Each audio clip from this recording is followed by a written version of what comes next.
Arnav Sharma from GR Academy.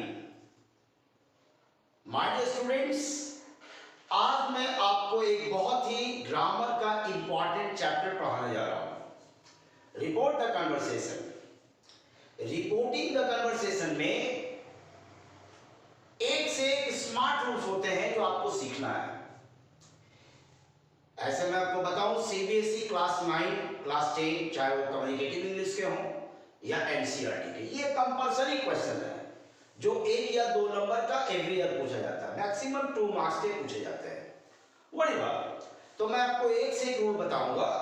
जैसे कि मान लीजिए गुड मॉर्निंग है, किसी ने कहा गुड मॉर्निंग, तो गुड मॉर्निंग को हम लोग कैसे डिफाइन करेंगे अपने शब्दों में। थैंक यू का oh my God, by God, इसको कैसे हम लोग अपने शब्दों में लिखेंगे। ठीक है, अगर कोई कहता है सर मैडम, तो सर मैडम को देखिए, इसके बदले सर मैडम आप लिख नहीं सकते। अगर किसी ने कहा है तो उसके बदले आपको रिस्पेक्टफुली लिखना होगा या विथ रिस्पेक्ट। मैं आपको बताऊंगा कि कैसे इसका प्रयोग करते हैं। इसी तरह से कुछ और भी रूल्स हैं। यस के लिए लिखते हैं, पहले सब्जेक्ट देंगे, जिसने यस बोला सब्जेक्ट के जगह पर उसका नाम देंगे। उसके बाद लिखेंगे रिप्लाइड इन द अफर्मेटिव। ऐसे मैं बताऊं, यस के लिए एडमिटेड भी लिखते हैं, अफर्म्ड वो भी लिखते हैं, और इन द अफर्मेटिव के जगह आप अफर्मेटिवली भी लिख सकते हैं। नो के लिए लिखेंगे सब्जेक्ट, जिसने नो बोला उसका नाम, सब्जेक्ट, इसके बाद replied in the negative. Replied negatively भी लिख सकते हैं। बड़ी बात, कभी कभी नो के लिए डिनाइड भी लिखते हैं हम लोग, और यस के लिए मैंने क्या कहा, replied in the affirmative, admitted, affirm. यहां एक एग्जांपल दिया हुआ है, स्नेहा ने कहा यस सर। मान लीजिए स्नेहा ने यस सर कहा टीचर को, तो स्नेहा के इस डायलॉग को हम लोग कैसे लिखेंगे। ओके, अब मेक यू अंडरस्टैंड। तो देखिए, यस किसने कहा, तो स्नेहा ने। सब्जेक्ट के जगह पर हम लोग देंगे स्नेहा। यस के लिए पूरा लिखना होगा, यस खत्म हो जाएगा, तो लिखेंगे सब्जेक्ट के जगह पर स्नेहा जाएगा, तो हो जाएगा Sneha replied in the affirmative. Sneha replied in the affirmative.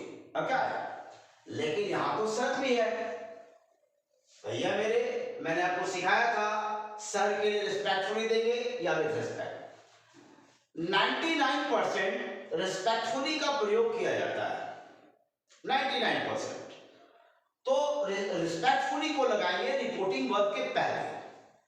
तो आइए देखते हैं, रिपोर्टिंग वर्ब है यहां पर रिप्लाई, तो इसी जगह पर रिपोर्टिंग वर्ब से पहले स्नेहा ने कहा सर, सर के लिए देंगे रिस्पेक्टफुली, और वो रिस्पेक्टफुली रिपोर्टिंग वर्ब के पहले होगा। इस जगह पर आपको रिस्पेक्टफुली देना है, तो हो जाएगा क्या, Sneha respectfully replied in the affirmative.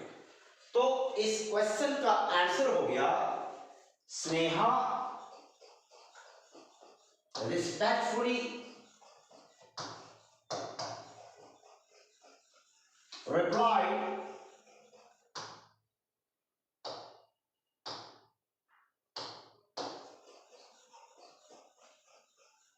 in the affirmative.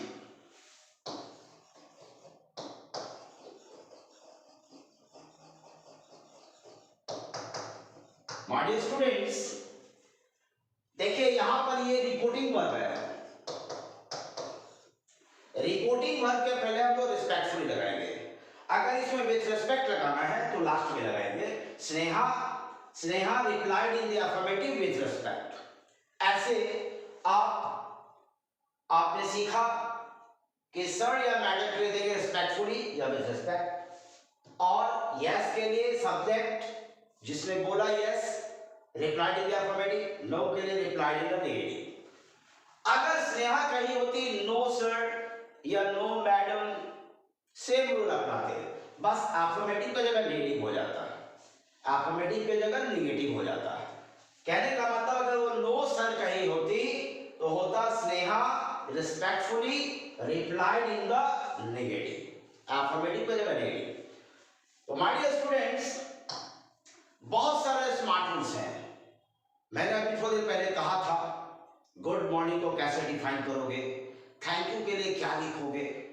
अगर किसी व्यक्ति ने कोई संबोधन शब्द कहा, जैसे कि मान लीजिए कि मैं मनोज शर्मा, मैंने नताशा को बोला हेलो डियर या हेलो माय फ्रेंड, तो मैंने नताशा को फ्रेंड बोला, तो फ्रेंड यहां पर माय फ्रेंड, ये एड्रेसिंग वर्ड हो गया।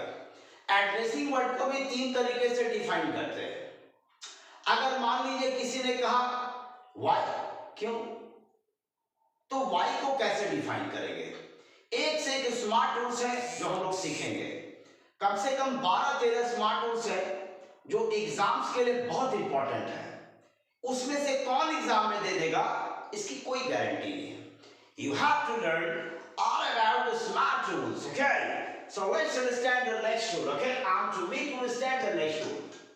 Rule number 4. तो my dear students, एक बार याद दिलाता हूँ। रूल नंबर 1 था सर मैडम के लिए, रूल नंबर 2 था यस के लिए, रूल नंबर 3 नो के लिए।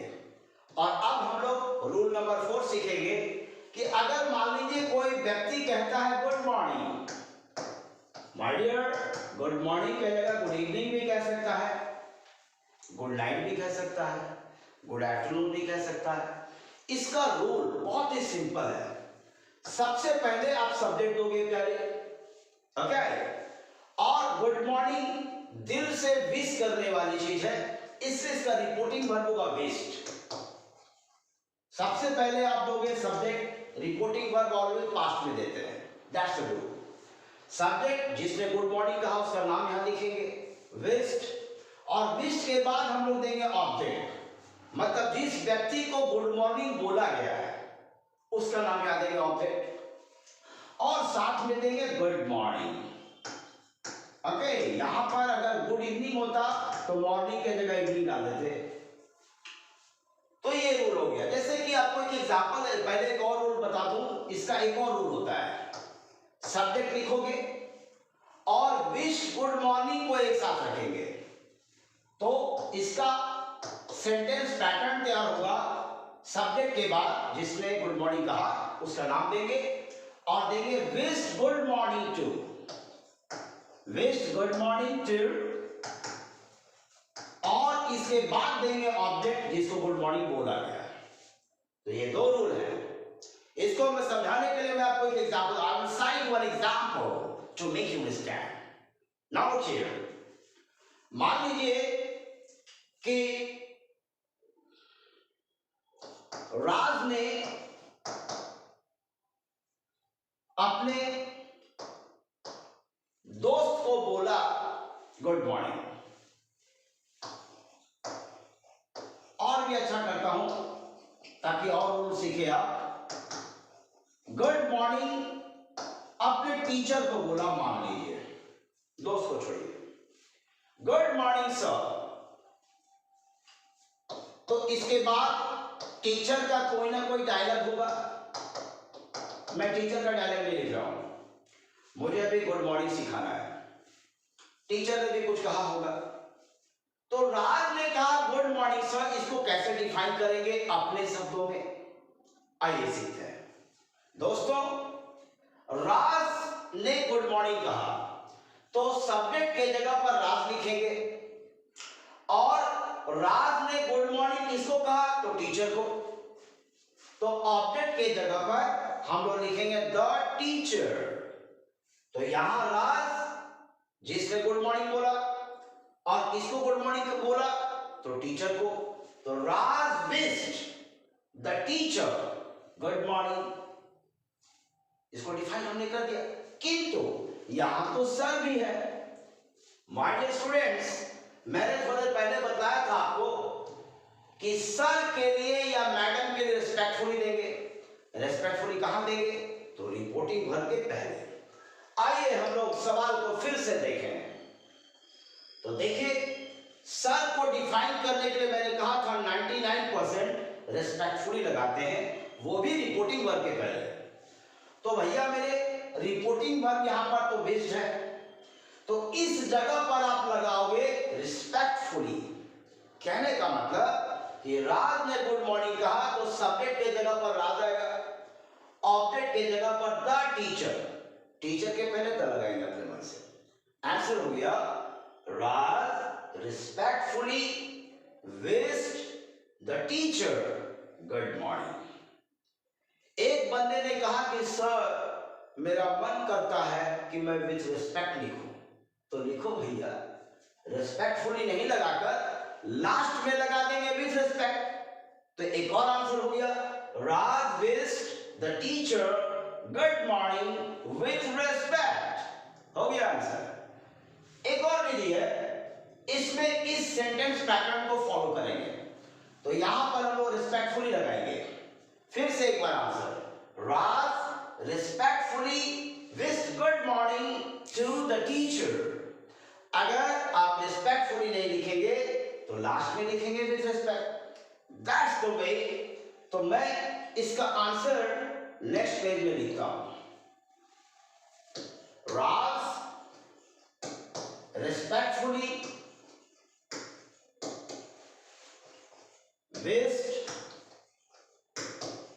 The teacher good morning. अगर आप रिस्पेक्टफुली लिखना ना चाहें रिपोर्टिंग वर्ब के पहले, तो रिस्पेक्टफुली नहीं लिख करके लास्ट में लिख देंगे विद रिस्पेक्ट। एक और आंसर, राज, एक बार दिखा देता हूं, Raj respectfully wished good morning to the teacher, ये लिखने जा रहा हूं, Raj respectfully wished good morning to the teacher।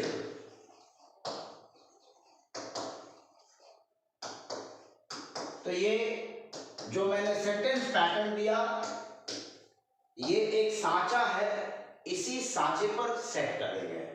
Raj respectfully wished good morning, Raj respectfully wished the teacher good morning, या Raj respectfully wished good morning to the teacher. मैंने कई बार आपको समझा दिया।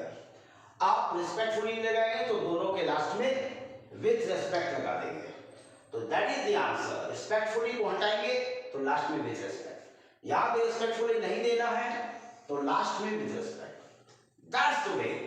ऐसा ही रूल अपनाते हैं थैंक यू के लिए। मैं अगले क्लिप में आपको ढेर सारा वीडियोस और भी दूंगा, बहुत सारे रूल्स आपको सिखाना है। ओके, आज के लिए इतना ही काफी। That's all for the day, bye bye.